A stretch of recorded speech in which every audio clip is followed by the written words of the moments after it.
children, take out your history book. Chapter 8, Reforms in Indian Society. Today I am going to explain page number 86, 87 and 88 in gist. Reform movement among the Muslims. The Muslim society felt a strong need for reforms. In 1863, Nawab Abdul Latif set up the Mohammedan Literary Society that worked to spread Western education among Muslims through the medium of English.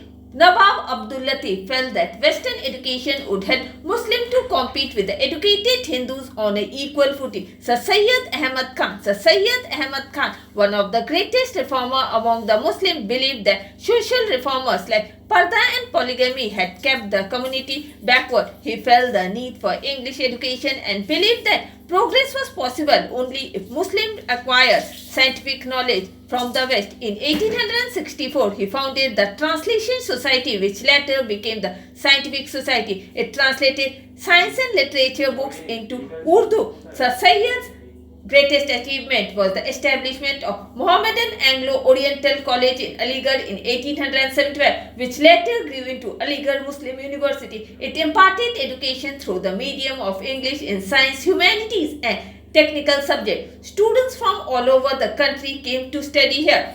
Reform movements among the Parsis. The reform movement among the Parsi community was started by Nauroji Farnduji and Dadabhai Nauroji. The Rahmai Mazdayan son Sabha was started in 1851 to modernize the Parsi society. A journal called Rast Guftar was published to raise the voice against the religious orthodoxy, which gave rise to social evils. Another prominent reformer of the Parsis were Sorabji Bengali.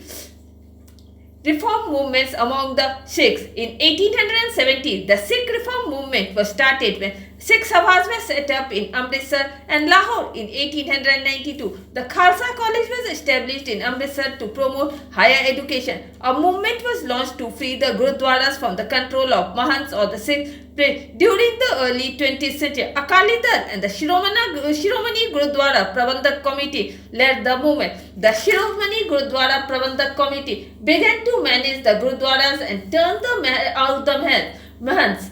Program of social reform. The individuals led the movement to reform society without government support. In 1872, the British passed a law that legalized intercaste and intercommunity marriages. In the 1930s, laws concerning the right to women's property and entry in temples for untouchables were also passed. The impact of this act remained limited only in paper and were never strictly implemented. Growth of the press. The 19th century marked the birth of the Indian press reformers, began to express the views in regional languages through newspaper and journals. The press created a feeling of nationalism and patriotism. Newspaper played an important role during the freedom movement. The 19th century reform movement led an awakening among the Indians. The spirit of nationalism grew stronger. It was a new beginning of the freedom struggle that culminated in 1947. And with this, I am ending my today's class. Goodbye.